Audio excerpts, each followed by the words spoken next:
Honeybees help feed us. In the US, they are key pollinators for an array of crops like almonds, apples, and blueberries. But as heat waves and extreme heat intensify, these hardworking critters are being pushed to their limits.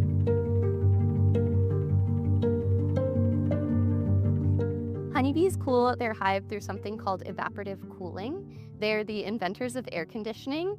They gather water and bring it back to the colony. They drop little water droplets throughout the hive and fan their wings at a rapid pace to spread the cool air.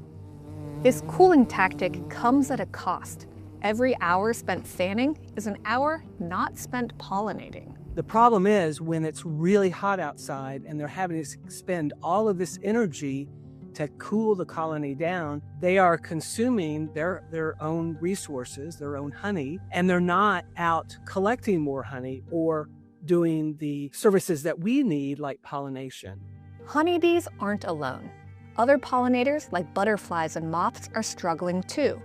In 2025, a study in Science magazine reported the number of butterflies in the United States had fallen by 22% in the 21st century, likely due to habitat loss and climate change. We need bees, butterflies, and other animal pollinators to put around 30% of the food on our tables.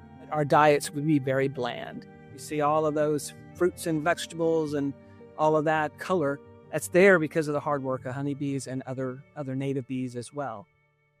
The heat itself is one problem for a honeybee hive, but it invites another in the form of parasites. In the summertime, we're really concerned about the varroa mite and the impact that they have. The honeybees are at their highest population in the middle of the summer, and that's also when there is the varroa mite boom. It's our responsibility as good beekeepers to make sure that we're able to treat the colony. However, we are only able to treat the bees with the medicine when it's not too hot. Otherwise, the efficacy of the medication will not work. So hot summers can be rough for the bees, but abnormal warm weather can throw their winters too. Barry says that's what happened last December where she lives in Georgia. We had 75 degrees. So I actually saw butterflies flying and emerging, and I saw bees waking up and flying. And there's no food because there's no flowers in December. Everything gets out of sync. Our blooming plants bloom either too early and the bees are not there yet, or they're too late and the bees, have already come and gone. So what can people do to protect the bees?